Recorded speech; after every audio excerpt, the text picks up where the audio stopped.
Jesus, you brought heaven down. My sin was great, your love was greater. What could separate us now? What a wonderful name it is. What a wonderful name it is. The name of Jesus Christ, my King. What a wonderful name it is. Nothing compares to this. What a wonderful name it is. The name of Jesus. What a powerful name it is. What a powerful name it is. The name of Jesus Christ, my King. What a powerful name it is. Nothing can second guess. Powerful name is the name of Jesus. Time could not hold you, the veil tore before you. You silenced the boast of sin and grave. The heavens are roaring, the praise of your glory, for your raised to life again. And you have no rival, you have no equal, reign forever, God, you reign. Yours is the kingdom, and yours is the glory. Yours is the name above all names.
Hello again, everyone.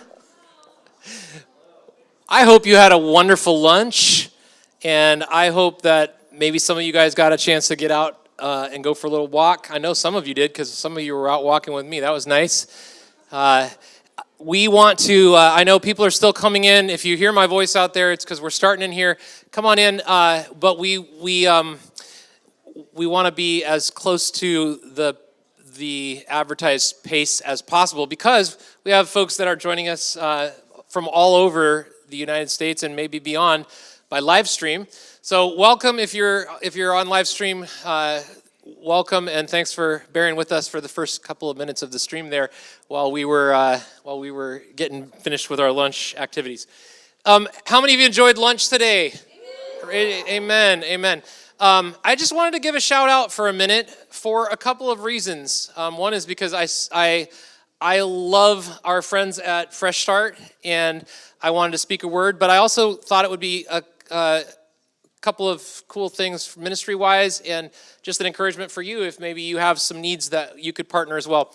A couple of years ago, our young adults started ministering to our friends at Shepherd's Door Ministry, which is connected with Portland Rescue Mission. It's a residential drug and alcohol rehab facility that is operated by Portland Rescue Mission. And so this is one of the things that's super exciting. It connects with what we were talking about at the panel, but this was not something that I cooked up. no pun intended. This was something that young adults were like, we want to serve. They went out, they did the research, they found a ministry that they were excited about serving with. And so on the first Sabbath of every month, a group of young adults go in the afternoon. They've shopped earlier in the week. They do a menu plan. They go and buy all the food out of their young adult budget that they contribute to, and they take food and cook and feed about 50 people at Shepherd's Door on the first Sabbath of every month. And I just wanted to give a shout out to Elijah, and where's Stephanie, and Danny and Sarah for faithful service there at Shepherd's Door. And one of the things that's cool is that my friend Heidi Wordworth is the culinary director there. Heidi and I worked together at Portland Adventist Academy when I was the chaplain there, and we were hall buddies on the same hall. And she has been a music teacher at Hoodview Adventist School, and now she's the culinary director at Shepherd's Door. And one of the things that she does there is work with mentoring clients in how to run a catering business. And so it's a super big win for us to be able to partner with an organization that we believe in. And we see Heidi here at church on Sabbath, and then we know that she's ministering in the same place that our young adults are ministering. And so I want to just say, shout out young adults leading out in ministry things on their own, but also shout out to Fresh Start. Wonderful meal you had, but if you have an event that you want catering from somebody who understands haystacks and vegetarian cooking. Anyway, Heidi's right here. Heidi, give a wave there. Yeah, all right. And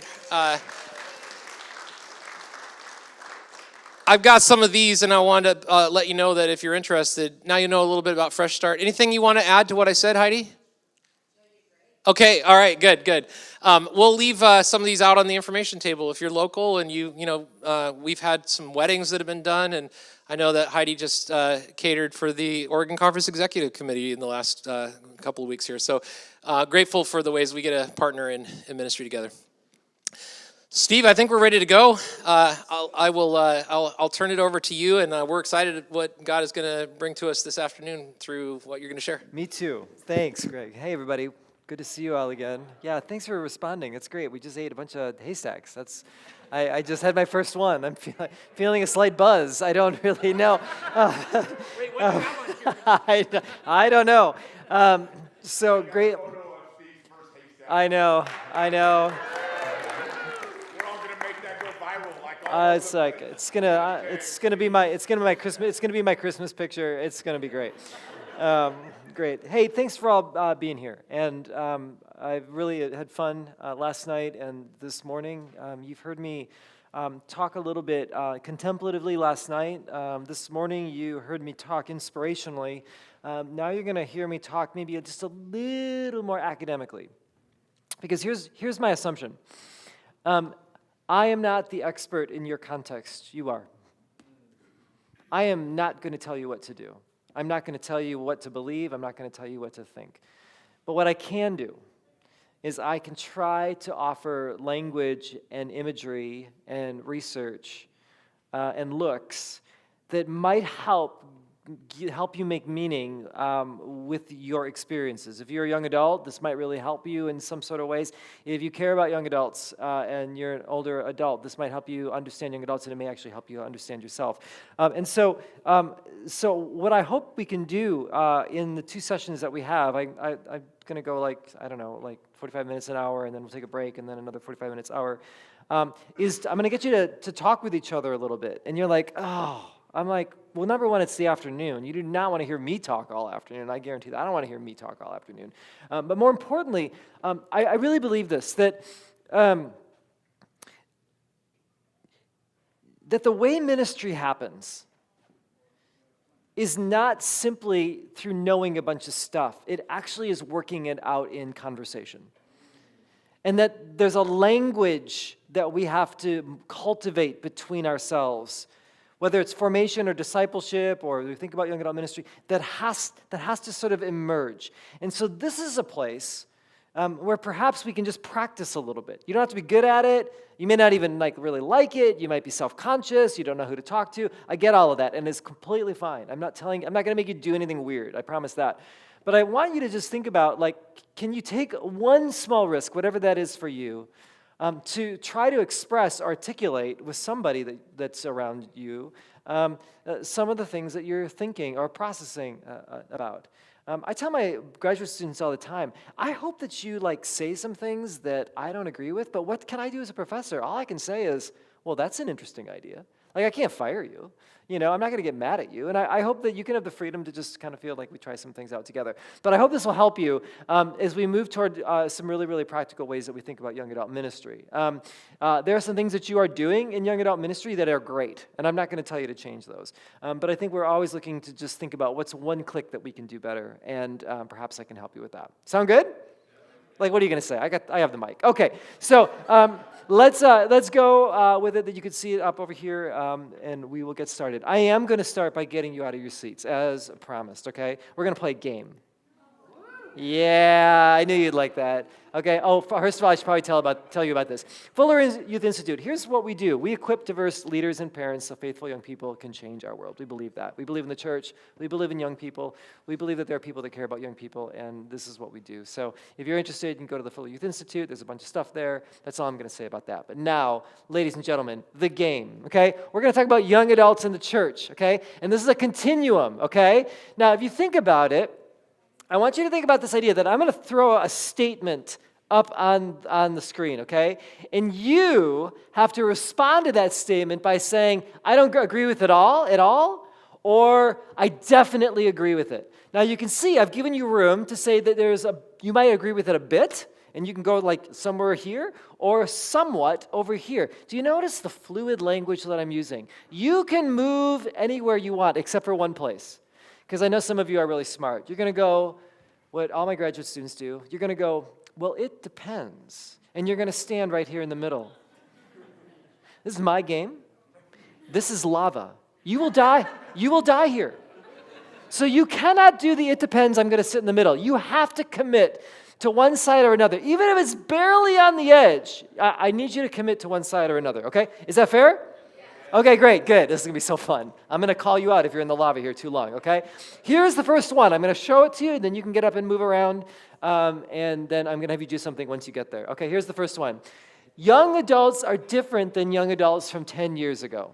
So young adults today are different than young adults from 10 years ago, okay?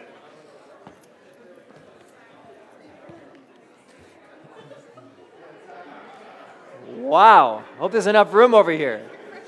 Okay. Now remember, there's not right or wrong answers here.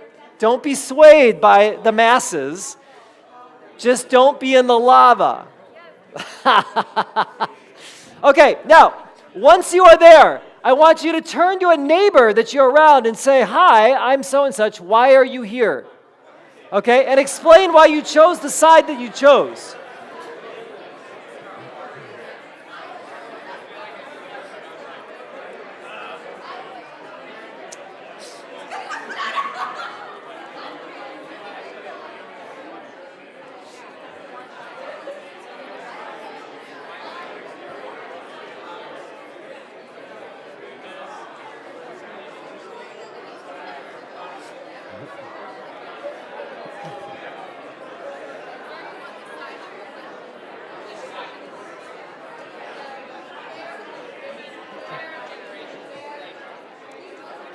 All right, I'm just going to put a pause on this. I know you could talk longer, but I've got a bunch more of these.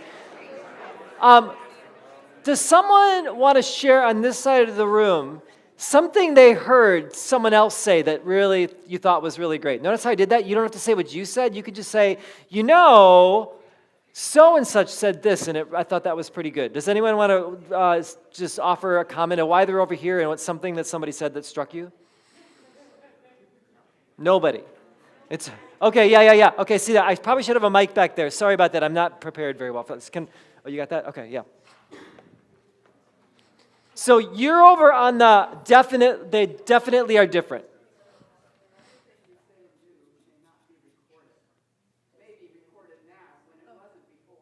Say that again. Wait, let's turn on the mic. Hold up. Testing. Everything you say and do may be recorded for posterity now. Okay, so it's sort of a different sort of world as far as young adults go. Okay, thanks for that. That's really, really great. How about over on this side? Well, you guys are all like, maybe a bit or not at all. What did you hear from anybody over here that you want to share with the group? Yeah. Danny's ready. I mean, for the most part, like the things that motivate us, the things that we're passionate about, the things that like mean a lot to us, like family and friends, and that stuff has stayed mostly the same. So, Okay.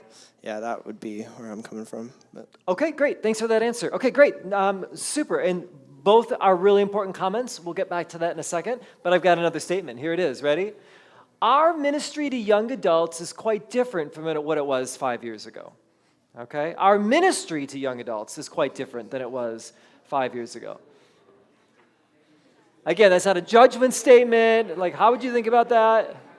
Our ministry to young adults is quite different from what it was 5 years ago. Okay, a little more cautious on this one. Everybody ran to the other one before. Now remember, when you get there, introduce yourself to somebody and say, "Why are you here?" Okay? Be careful of the lava. Be careful of the lava.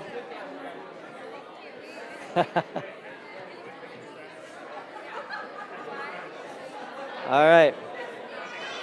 Why are you here?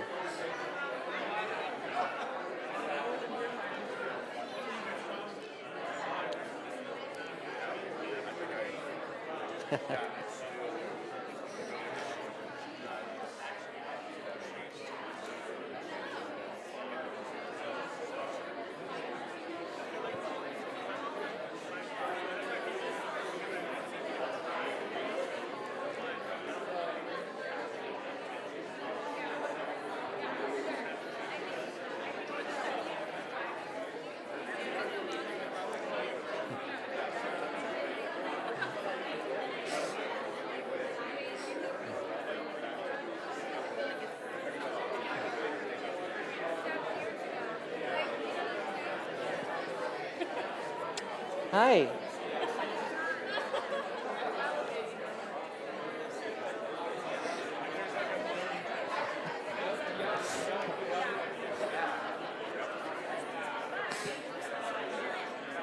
All right. I'm sorry. I got to put a little comma pause on this. You're not in the lava, are you? You're not in the lava back there. Don't be in the lava. Don't be in lava. You can't be in the middle. Okay. I'm just making sure. Okay, so let's start with this side over here. Okay, our ministry to young adults is quite different from what it was 5 years ago. Over here you're saying maybe a little bit, but not that much. Okay, so what did you hear from somebody for a reason for that? What did they say? Who wants to share that? Yeah, great. Do we have a mic for this gentleman? Sorry, I'm making everybody run around. Oh, there, right there. Okay. I mean, I was a young adult 5 years ago, and I'm a young adult now, and I feel like through the duration of that, it's been pretty much the same things, kind of like recycled. Okay. Yeah. So it sounds like you're saying like it's the same, and that's not good, or it's okay, or it's good. I mean, for me personally, my experience, I would say it's not good because I don't think it was effective for what I Okay. needed then, and it Okay. kind of is the same thing now. So you maybe would like it to change, but it just hasn't. Okay, that's fair. Okay, I really appreciate you offering that. That's really great. How about over here? Okay, so over here, something's changed. What did you hear from somebody? Who wants to share that? Okay, right here. Ooh, that hand went up so fast. You're like, "Whoosh-yaw." Okay. On behalf of me and Chris, so I'm going to take our answer, but what we felt is that there's so much words we're hearing, but at the same time, there's no action with it. Okay. If that makes sense. But yeah. Okay, so you're hearing a lot of words, but you're not seeing action. So there's talk of change, but you're not really seeing it. Is that what I'm hearing you say? That's really interesting. Okay, that's really good. Thank you for sharing that. Okay, great. I got another one for you. Get ready. Here we go. I believe young adults care about their faith.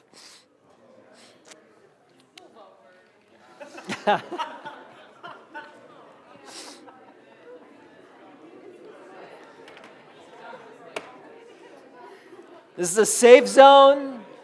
No one's gonna all right, wow. Look, you all are like young adult ministry leaders. Look at this. It's like, okay, once you get there, find a new friend and say, "Hi, I'm so and such. Why are you here?"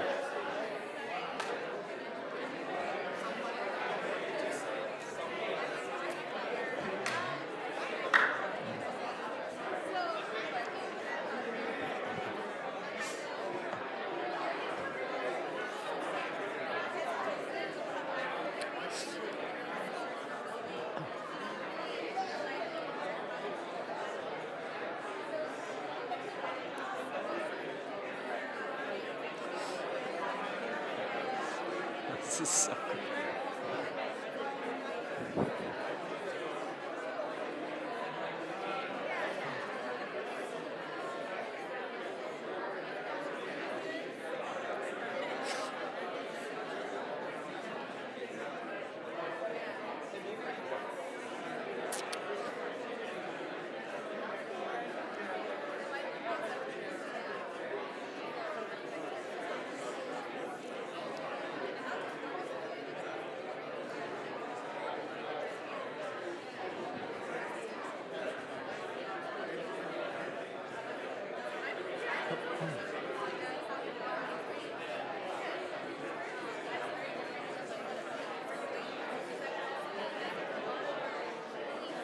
All right.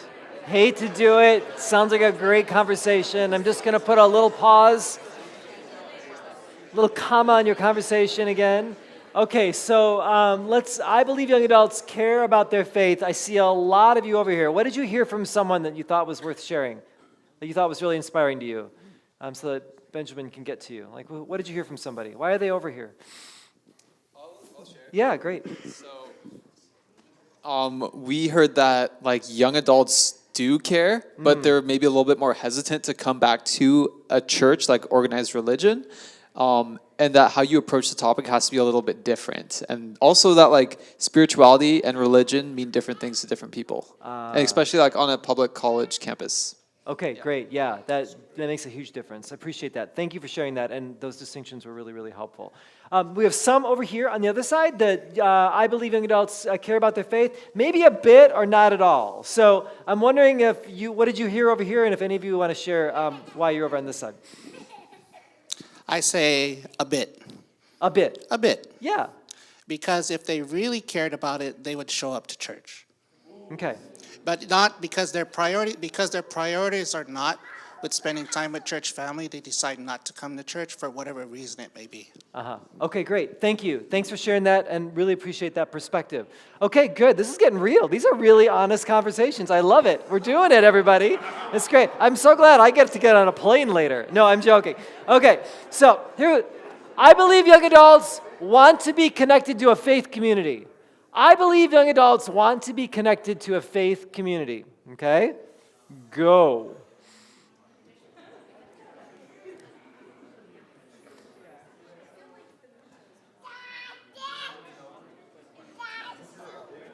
A little bit of movement.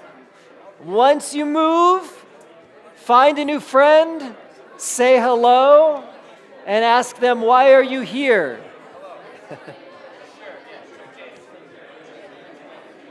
There we go.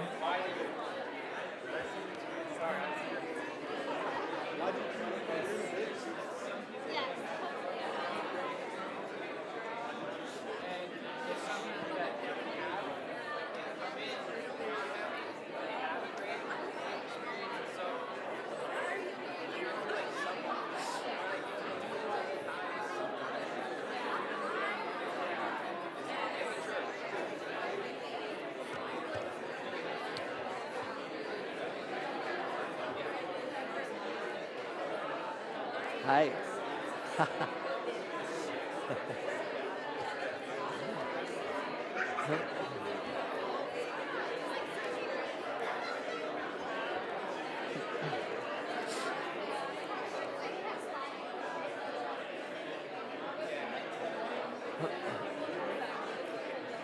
Is that your truck? Oh, thank you. Thank you.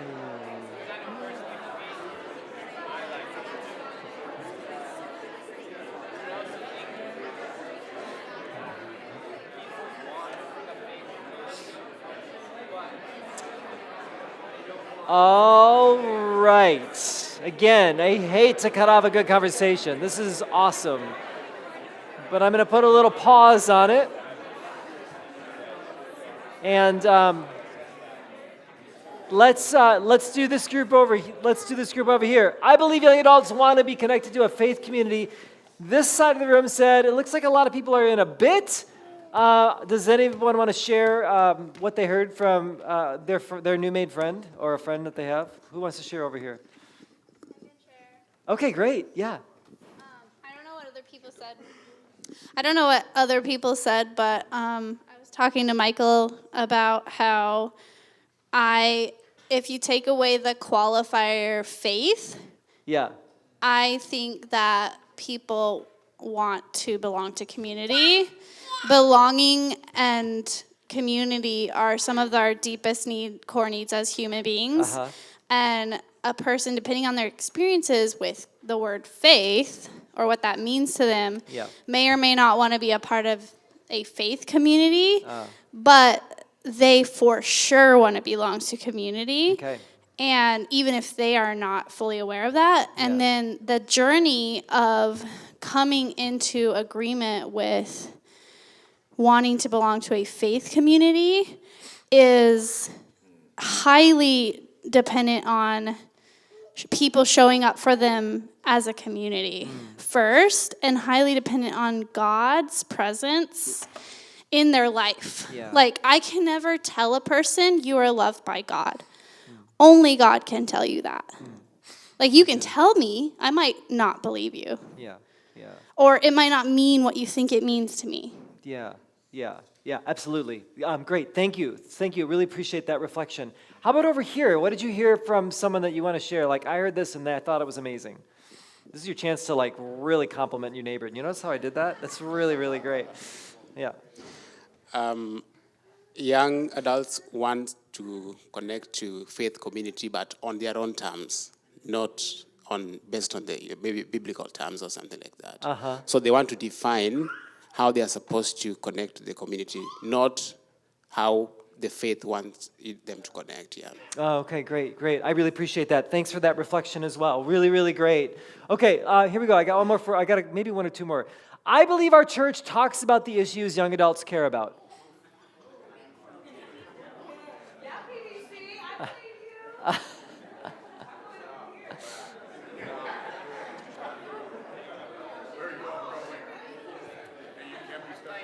I believe our church talks about the issues young adults care about. You define that. The church you attend. Great clarification. So not the global church, like your church, like your particular church. If you want to be more generic than that, that's too intense. That's fine too. But generally, okay. Once you're there, meet somebody. Why are you here? And talk about it.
All right. Wow, there's a little more energy in the room right now. This is definitely a topic. Let's Let's start with this side of the room this time, okay? So you agree with this statement that our church, meaning whatever your church is, talks about the issues young adults care about. So you're sort of leaning more on the side of, yeah, we kind of do, somewhat or even a lot. So what did you hear from someone who wants to share what you heard? Yeah, right here. I really like what Caesar shared. He was saying that the church is often intentional to be like, hey, like what kinds of things would you like to talk about? So the intention is there. But then when it comes down to the conversations, it's not always safe to be authentic and vulnerable. And that's what people really want. Oh, I love that. Okay, great. Thank you for that. Really appreciate that. You're right on you're like standing in the perfect spot, and you modeled that so well. You complimented him, and that was so great. Okay, thank you. Love that. Okay, how about over here? This side of the room feels a bit more like, not so much. Okay, your hand went right up, so I think we should go right here. All right, so we talked about, we had some specific qualifiers that we are saying from the pulpit. What are we talking about? Are we talking about things that young adults want to hear? Yeah. And his first thing right away was, like, I asked what was something that you think that young adults would want to hear about? And he said social media. And he's in 8th grade, I'm an 8th grade teacher, and 100% there's a lot of things that go on in our world that, like, we need help figuring out. Like, when I was in college, only a few people started getting smartphones, and now kids in my class have smartphones. Like, it's changed us. And that goes back to your first question. How are we different? That's a huge thing. And I think it's something that we need to talk about. How is it a benefit, and how is it something that in some ways kind of feels like it sucks the life out of us? Yeah, thanks for that. Really appreciate that. I got a feeling this would be a great talk. This would be a great thing to just keep talking about. Maybe we can do that at the break. We got to keep going. Sorry, but I think it's really great. How about this? I feel confident about the ways I connect with young adults today. I feel confident about the ways I connect with young adults today.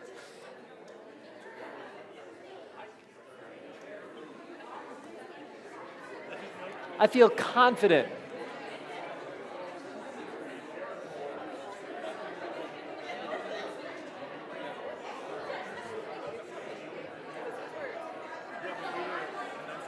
You're quite literally giving the voice to somebody.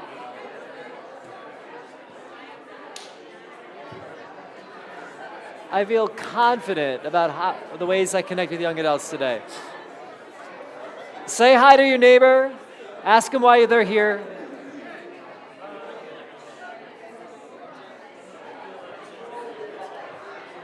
Hey, man.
All right.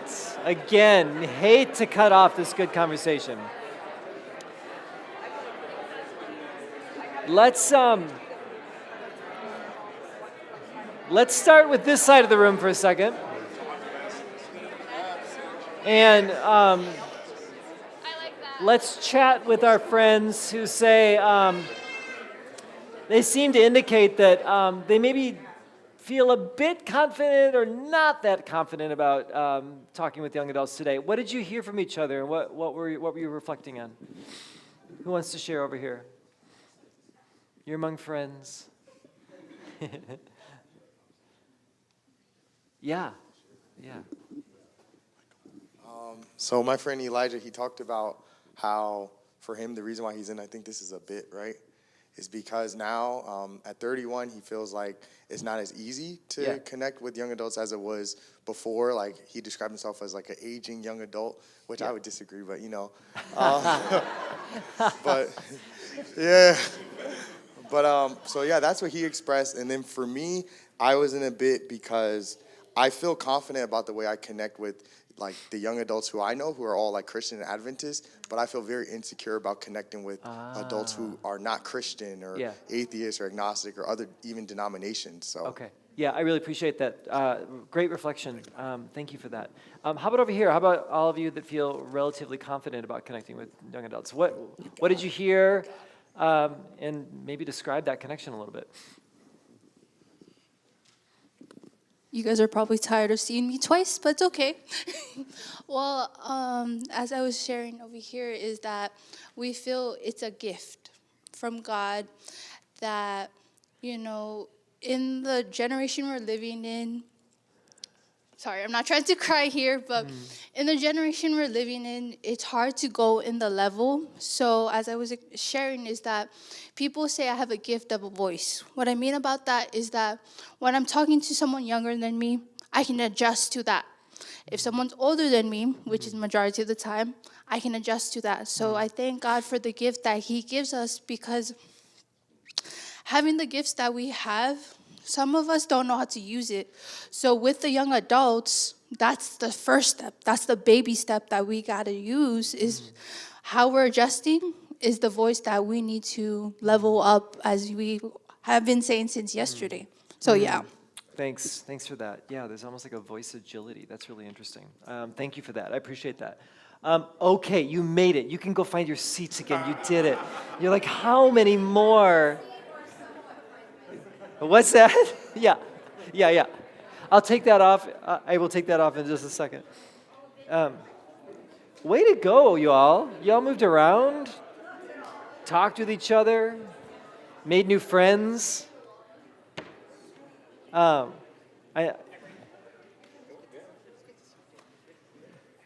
So you all are smart, and you probably caught on to the fact that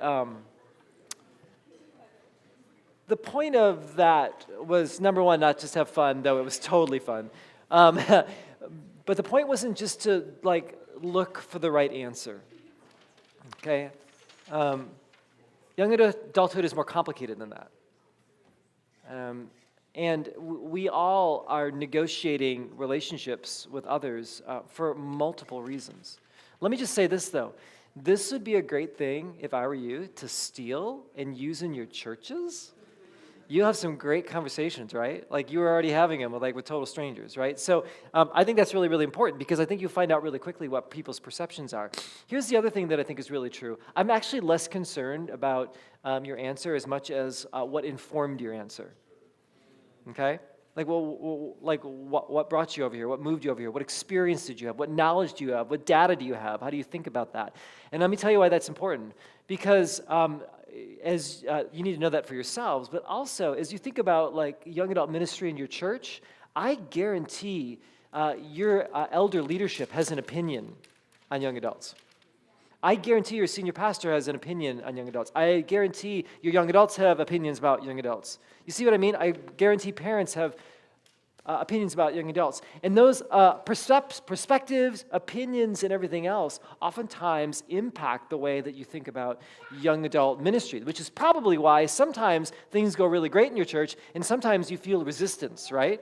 Because it's probably the assumptions that people have about who young adults are, okay? So I think it's really important that we actually have these conversations. I'm in conversations just this last week with a Christian university. I have a conversation coming up in a couple of weeks with a larger church, and they're like debating about like young adult ministry, but I realize that we have to like define our terms of what we even mean by young adult. right? So there's something about the work that we have to do that rather than assume. And I think this is a perfect example. Here we are at a young adult ministry conference, and we have different opinions, right? The way things work and where our starting points are, right? And that will impact the way that we do ministry. So I would just encourage you to keep that in mind. Another pedagogical thing that I did, and I hope that you use it, it's sometimes really hard to voice your voice, but it's much easier to compliment someone that you heard from somewhere else and speak and compliment them. And I think it's just a great way to invite each other to share with each other and kind of say, wow, I really love what you said. I'd love to share that with the group, right? So sometimes we're cautious to share our ideas, but we're willing to perhaps highlight something that moved us with another idea. So there's simple ways like that I think you can really foster conversations. And then finally, I'll just say this. I commend you all for getting up and moving around and actually responding to the question, why are you here? That is not easy to do. But you demonstrated and you showed that you can do it. And I think that that's the type of movement that we need as we think about any sort of ministry and any conversation with each other. So we already rocked it. It's only been like 30 minutes. Okay, so way to go. Way to go. Let me talk a little bit about young adults. First of all, really quickly, I mean, Benjamin's done a great job of setting this up, so I'm not going to spend a lot of time on this. But I think a lot of times people want to talk about young adults. And I want us to continue to drive us back to what we talked about last night, that it's not about young adults general, it's about young adult specific. It's you, it's your friends, it's your kids, it's your people in your church. When we talk about young adults, people usually have a name and a face in mind. So here's another little ninja move for you. When someone comes up to you and says, young adults today, I always say, who? And they go, huh? I'm like, well, unless you've done a nationally representative survey, what do you mean by young adults these days, right? And then usually what you'll find out is that you've got a grandparent that's really worried about their grandchild, a friend that is distraught over a friendship that's fallen apart, right? And so try to bring it back to the particular rather than debating young adulthood. You don't have to have that conversation. There's a much more generative one to have. And so I think getting it to that point is really, really crucial. And again, we've already done this already, so I'm not going to have you do this now, but I just want you to remember the young adult that you know and care about. I mean, maybe even just take 10 seconds and just whisper their name to yourself.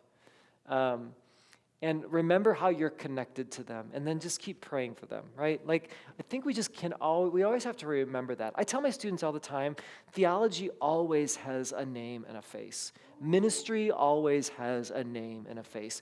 The moment we dehumanize theology and ministry, we default to programs and dogma, and I'm not doing that. I'm not doing that. I'm for people, because I think Jesus is for people, okay?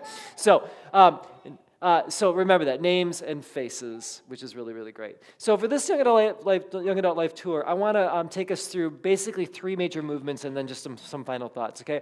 I want to talk about young adults. Who are young adults we're talking about? And then I'm going to talk about churches. Who are churches? What do we know from some of the research that we've done? And this might be helpful just to do that. And then I'm going to talk about young adults and faith, because I know you're really interested in that, but I think there's some ways that we can think about faith that I hope I can turn and help you think about. And then I want to just talk about 3 moves churches can make right now. Okay? Super simple. We'll cover a little bit of this, maybe the first one, maybe the second, I don't know, and then we'll take a break, we'll come back, we'll do the last one, and we'll be out of here. Okay? Great. That's where we're going. For those of you that have that temperament, you're like, a map. Lovely. Okay, so let's talk about young adults for a second.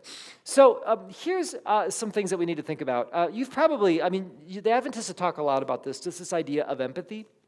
And the importance of it when we engage people. We have to engage people with this sense of empathy, of really coming alongside and understanding people's stories. If we don't do that, we really begin to miss out on what people are all about. But what's interesting about empathy is that empathy is not just a feeling, and it's not sort of a one-time skill. Empathy is a discipline that we have to keep leaning into, or we actually lose it. And what we know from other research and some of our own, we know that there are barriers to empathy. First of all, there is the empathy of what psychologists call closeness bias, okay?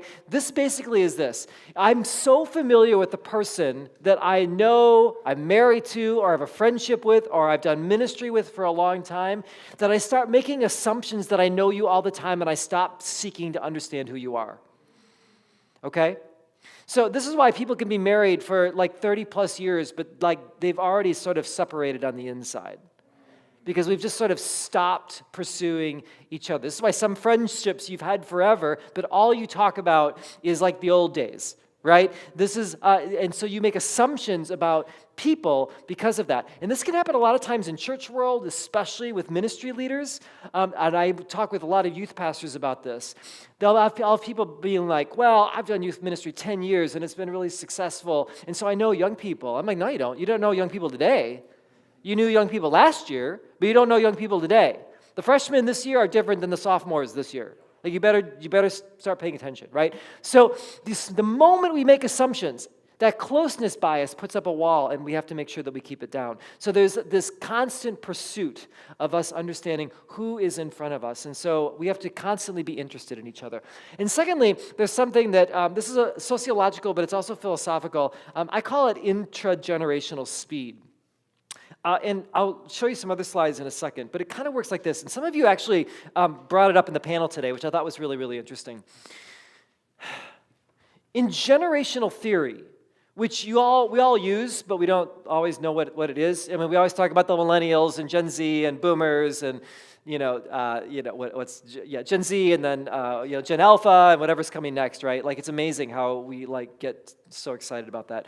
If you'll notice, those generationalisms are usually about 20 years. Okay, they're like 20-year cohorts. Okay, what we're finding that's happening in the world today is because of technology, because of the speed of which the world moves. Actually, things are moving so fast that things are becoming obsolete more quickly.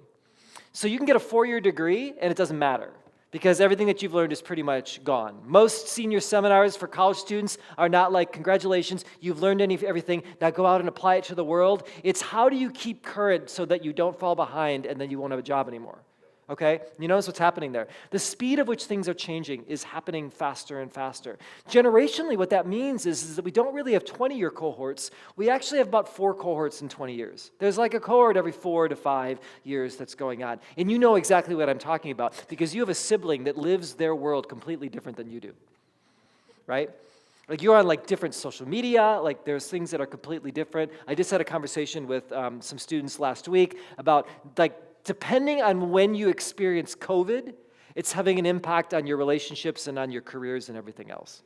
Okay? So the speed of things are going faster and faster. Now what's interesting about this generationally is that if the world is moving faster, it means that oftentimes in a slower world, or when there actually were generations, there were places where there was generational overlap. And when there's generational overlap, you have common experiences from which you can draw from, right? You could have conversations between generations because you're like, oh, I remember when I was young, this happened. You're like, oh yeah, it's not quite the same, but it's kind of similar.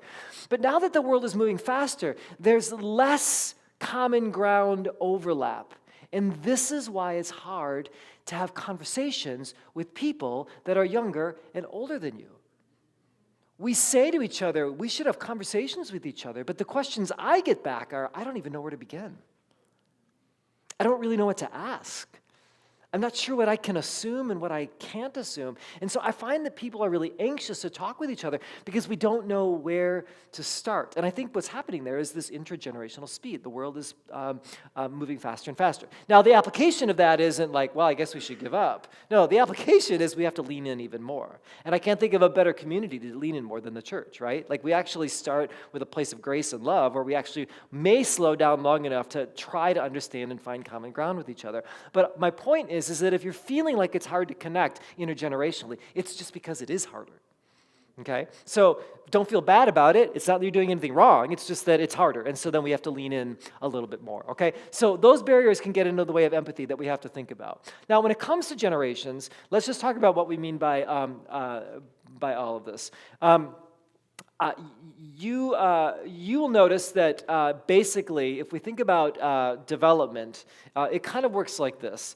David Sanchuk in the 90s, he was a psychologist, and he said this. He goes, adolescence begins with biology and ends with culture. Okay? It begins with biology and ends with culture. Now think about that. Like when I'm a child, I go into puberty, I'm now into adolescence. That goes for a period of time, and then at some point it ends with culture. That's when culture says, congratulations, we acknowledge you as an adult and we treat you like one.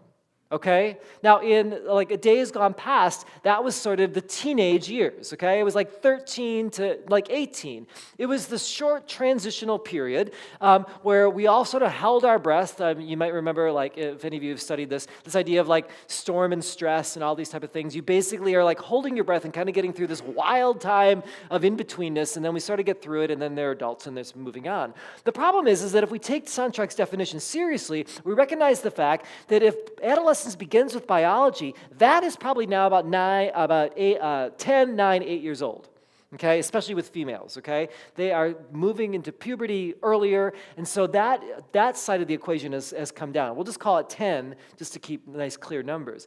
When we talk about when a young person becomes an adult, like where does it end with culture, usually what some sociologists will say is that adults will say a person becomes an adult when they're 26, 27, 28, 29, let's call it 30 years old, okay? So do you see what's happened? Adolescence, in its proper term, has gone from a 5-year transition period to a 2-decade endeavor, right? Some of you are like, whoa, am I an adolescent? No, don't worry. Because what came along in the turn of the millennium, around 2000, Jeffrey Arnett came up with the term emerging adulthood. Okay, there was something unique about adolescence that could only go to about 18, but at 18 something happens. Your world begins to change. Your options open up. You are living a more unique life. You have more choices that are open to you. And so your life takes sort of a different course. And then emerging adulthood goes to about age 30. That's a sort of a vague term, but what we find is that most young adults, most emerging adults, kind of want to have traction on life by the time they're 30. Okay? Like if you ask like a 20-something, like, how old are you? And they're like, oh my gosh, I'm 28. You know, in their mind, they're going, and I have 2 more years. It's like a ticking clock in their head, as some of my students have told me. Okay, amen. I'm getting an amen out of that, right? So we feel this pressure in young adulthood in emerging adulthood to get there. You're going to notice that I use young adult and emerging adult interchangeably. Like a young adult is often used in ministry context. Emerging adulthood is more of like the research academic term. It's kind of overlaps back and forth. Don't be confused by that. I just use both just because I forget. I don't know what's in my head, and whatever comes out, okay? But young adult, emerging adult, we're going to use interchangeably for that. Okay, does that make sense? This is sort of a developmental frame, okay? So I don't care if you are millennial, I don't care if you're Gen Z or whatever. Chances are this developmental space is something that you are likely to go through in some way, shape, or form, okay? Now, I know some of you have heard about millennials, and here they are. I just want to remind you that right now, millennials are 24 to 44 years old. Okay, you're like, oh my gosh, right? So if someone in your church says, all those millennials today, you're like, what, the 40-year-olds? Right? Millennial sometimes for a lot of our dear church members just means young people. That's all it means, okay? But technically, millennial is 24 to 44 years old. They're getting older, right? Following them are Gen Z or iGen. They're about 11 to 24 to 29, depends who you talk with. Again, there's sort of some vagueness with this. These aren't like hard and fast terms, but they're sort of there. And then what we've got coming after that are Gen Alpha. Some are calling them Gen Polar. I love the articles that are coming out now. Let me tell you what Gen Alpha is like. I'm like, they're 8. Like, what are you going to tell me, right? Like, I don't care. Like, I mean, I love Gen Alpha, but I can't, like, I'm not going to try to predict what they're going to do, right? Like, it's just so ridiculous. I do think there's something a little bit disturbing to me about it, and I really do worry about this, especially in church world, is that sometimes I feel as though there are some in leadership positions, and I'm not blaming leaders, that's not the point, that have tried to connect, say, with millennials and feel like they failed. And so the attitude has been, well, I guess we lost them. I guess we should go to Gen Z. And some are already feeling like they're failing Gen Z. And they're like, well, let's just turn our attention to Gen Alpha. Let's see if we can get them early. Maybe we can catch them because we feel like we've sort of failed a generation. And they feel really bad about it, right? But I'm like, I don't think that's a good way to think. Let's not like discard a generation for the next. Let's just recognize that they're all valuable and we have to think about that, okay? So really, really interesting though. And so as you can see, oh yeah, and then in most churches, it's just, we call them young adults, right? So in young adult is someone that's graduated from something, and that's usually when somebody gets married. Not always, always, but it oftentimes falls in that category, right? One of my students said to me, it was brilliant. She said, church is the only place that constantly asks about my marriage status. I'm like, it's kind of true. Right? So when you think about all this, if you can see it, it's kind of light.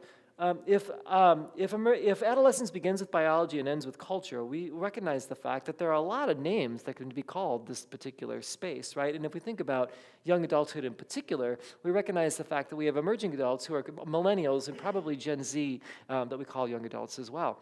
So from a terminology perspective, this space is a little bit confusing.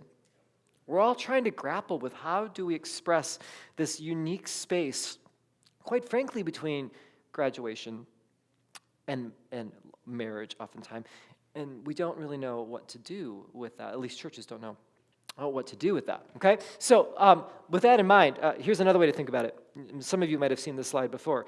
I think the assumption is that the human life after high school is kind of linear like this. Like, you will graduate high school, maybe go to college, get a job, get married, and have kids.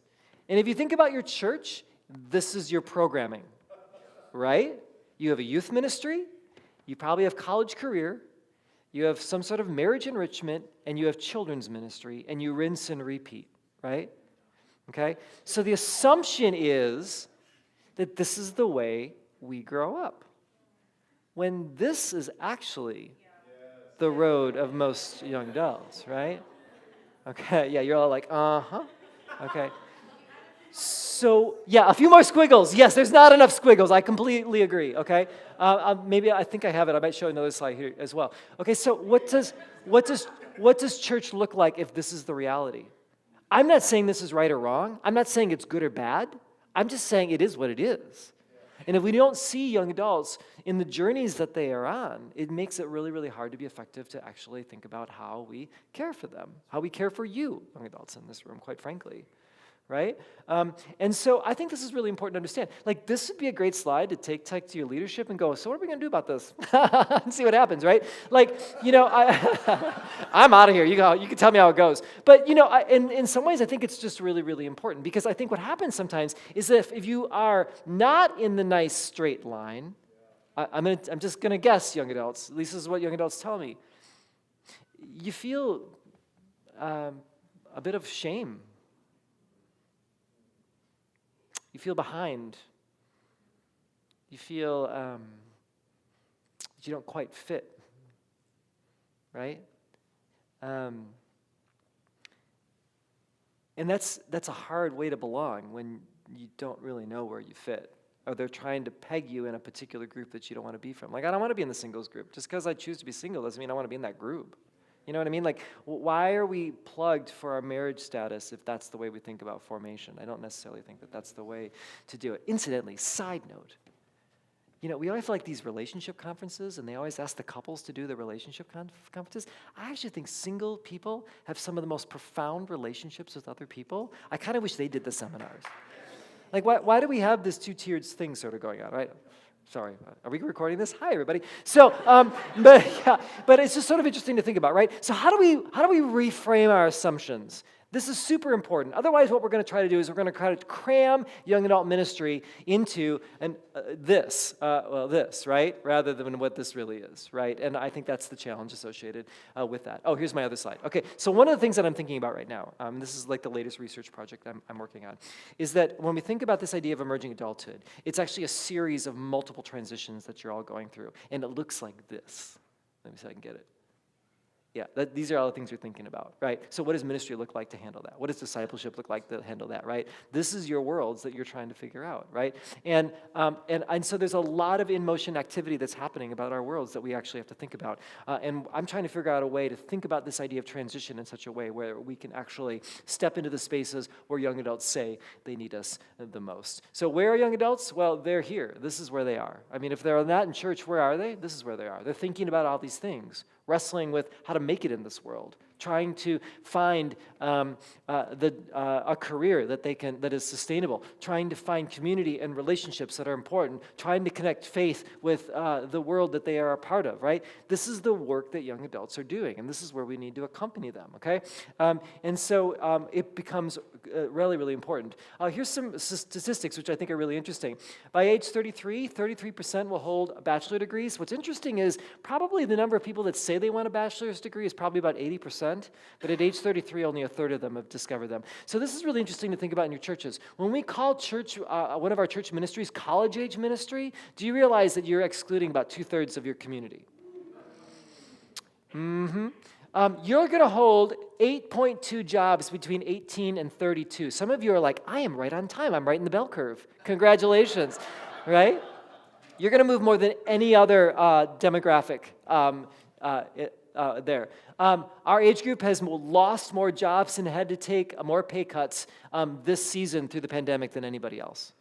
Okay? You have felt it more than any other person in the adult stratosphere. A third of you will have an average loan debt of $37,000. That's almost $400 a month. Okay, so you have a tremendous amount of debt that you're holding because you needed your college degree, though, to make it in this world, right? What's interesting is about 70% of emerging adults of entrepreneurs are in their 20s and 30s, and 40% of them are women. That's pretty cool, right? But think about what that means as far as the workforce goes. Like, we're not all going to offices. Like, we're actually like you're making your way in different ways that I think are really, really important. And women still only earn 82 cents for every dollar that the men make, and I think that's an atrocity. It's just an injustice.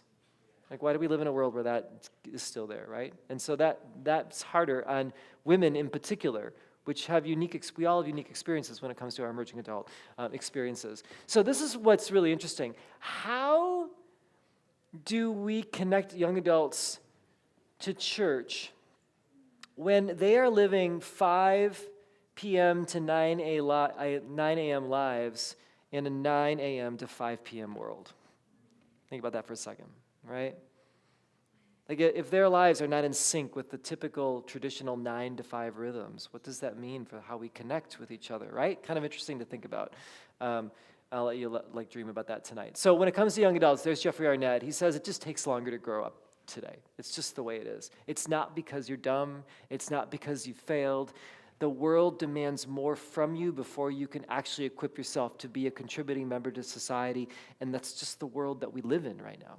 Okay? It's not really, I have to remind leaders a lot of times, it's not necessarily your choice. You're not like, yeah, I think I just want to delay things as long as possible. Like, that's not really what you're thinking. You're actually working pretty hard to get there. And at the same time, what Meg Jay says, she's a psychologist, she said, this decade is also an investment, though. Emerging adulthood is not adolescence 2.0. Okay? It is a decade where you need to think, and young adults have to think about how they're investing in their lives so that when they hit 30, they have some traction on their lives, okay? Now, I wonder if there's an institution in the United States that's intergenerational, that cares about the next generation, that has a wealth of resource and wisdom that might be able to help people in their 20s get traction by the time they're 30. Do you know of any institution like that? Yeah, no, the church though, right? Like, we got this. This is like our jam. This is what we do. Like, and again, so I'm asking myself, can we connect where the needs are with the resources that we have and actually make something happen? That's why I'm really hopeful for the church, because I really think the church has something to say about that. So here's what I want you to do, and then we're going to take a short little break here. I want you to turn to a friend or someone around you if you can. If you're really uncomfortable with that, you can like sit and contemplate. That's totally fine. I respect that as well. What stood out to you in this section? And in light of what stood out, how might it shift or change your approach to supporting young adults? Okay? So I'm just going to give you like a few minutes to think and then talk, and then I'm going to give you a break, okay? Go.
All right.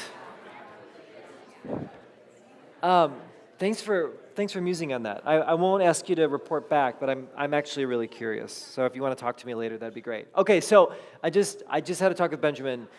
Like, I promised you a break, but do you need a break? Yes? Yes? Okay, I heard yes. Okay, let's take 5. Let's come back. We're gonna try to wrap up, I guess, by like 5. So I'll come back. I'm gonna say a few more things, and it'll be great. But let's take 5, and then we'll come back. That'll be great.